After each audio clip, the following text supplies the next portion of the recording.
King Charles and Queen Camilla are deeply competitive over this unusual hobby. Queen Camilla's son, Tom Barker Bowles, is revealing the secrets behind some of the most decadent royal recipes in his new book, Cooking with the Crown. But along with sharing the Queen Mother's famous Gin and Dubonnet cocktail and his mother's simple porridge recipe, Barker Bowles reveals that his mom and stepfather, King Charles, have a surprising and passionately shared hobby.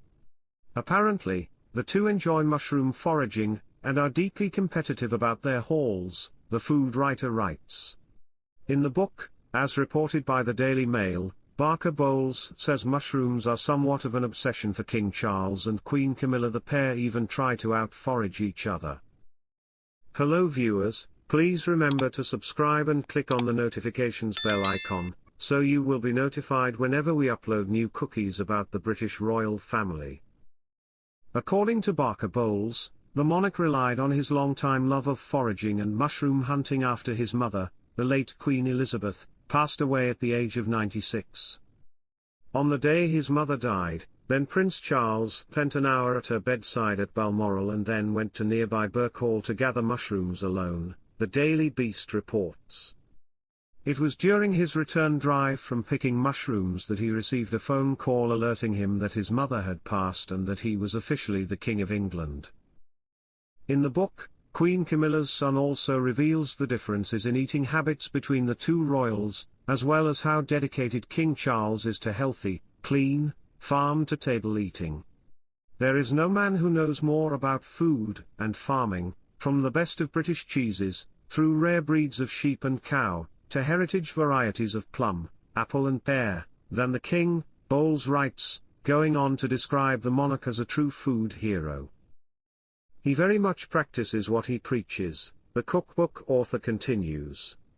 The king has long talked about the importance of sustainable agriculture, and there is no waste at his table.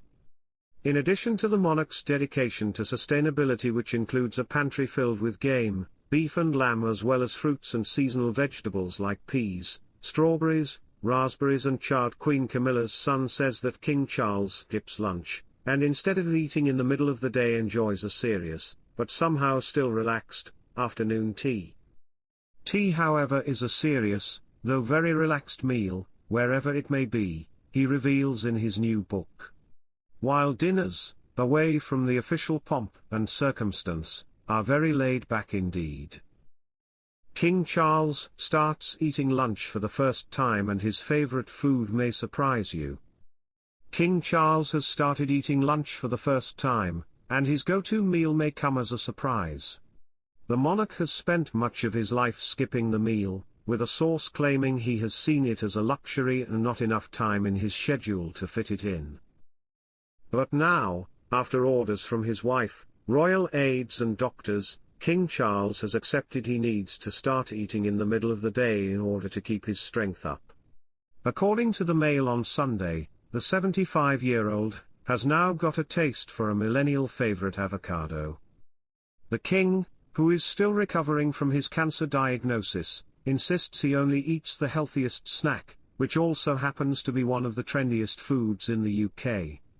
A source told the Mail, with some reluctance, he now has something to eat at lunchtime, a snack, really. He now eats half an avocado to sustain him through the day. It's important, particularly if you have got an illness. Charles remains a healthy eater as he eats organic produce, eggs, with him telling the BBC 3 years ago how he abstains from meat and fish 2 days a week, as well as avoiding dairy on one of those days. Avocados have been labelled a superfood, with them being dense in calories and known for being a healthy way of adding good fat into people's diets. But the Mirror reported earlier this year how Charles' new favourite lunchtime food may be in shortage across the world as a result of climate change. A report highlighted the terrible impact of climate change on avocado farming, with activists urging for increased support for those who cultivate the nutrient-packed fruit. Top avocado-producing nations such as Burundi, Chile, Peru, Spain, South Africa and Mexico are witnessing a downturn in crop yields due to erratic weather patterns, Christian Aid's recent study warns. The research predicts a potential decline in optimal growing areas ranging from 14% to a staggering 41% by 2050, contingent on the pace at which global emissions are curtailed. Even if the rise in global average temperature is kept below 2°C, Mexico, the world's leading avocado supplier, could face a reduction of up to 31% in suitable cultivation zones by mid-century. The situation could deteriorate further, with a possible 43% decrease if temperatures edge towards a 5°C increase. King Charles is allegedly willing to do whatever it takes to build a relationship with these royals, but we're not so convinced. Ingrid Seward, royal biographer and author of The Queen and The Untold Story, told Express that it's said King Charles doesn't get to see his son Prince Harry's kids more. Family has always been important to the king, she added. He remembers his own somewhat fragmented childhood as his parents were always busy doing their duty. It is a great sadness to him he doesn't see more of Archie and Lilibet. Despite the seemingly insurmountable rift between Charles and Harry, Seward says the monarch's childhood and his experience in the spotlight have made him more understanding.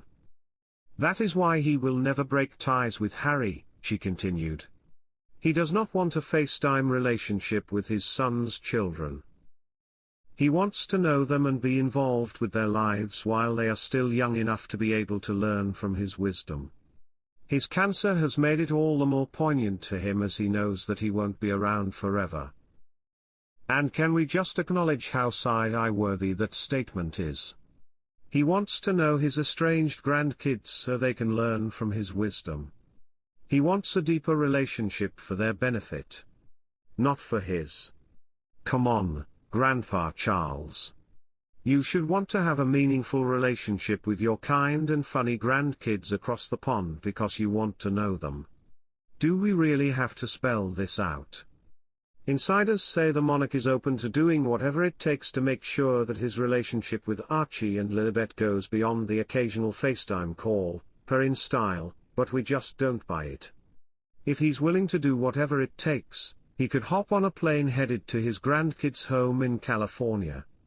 Or, he could push British lawmakers so that his son could finally get adequate security for his family to safely visit the United Kingdom.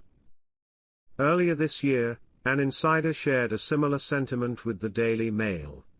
Charles values family above everything, they said, and whatever the course of his relationship with his son, he would never be content with just seeing his grandchildren on the odd video call. The monarch was reportedly keener than ever to make up for lost time with the grandkids he's only met a handful of times. And yet, it's been 3 months since those remarks were made, and the king has still not made a move to impart his wisdom on 2 of his 5 grandkids.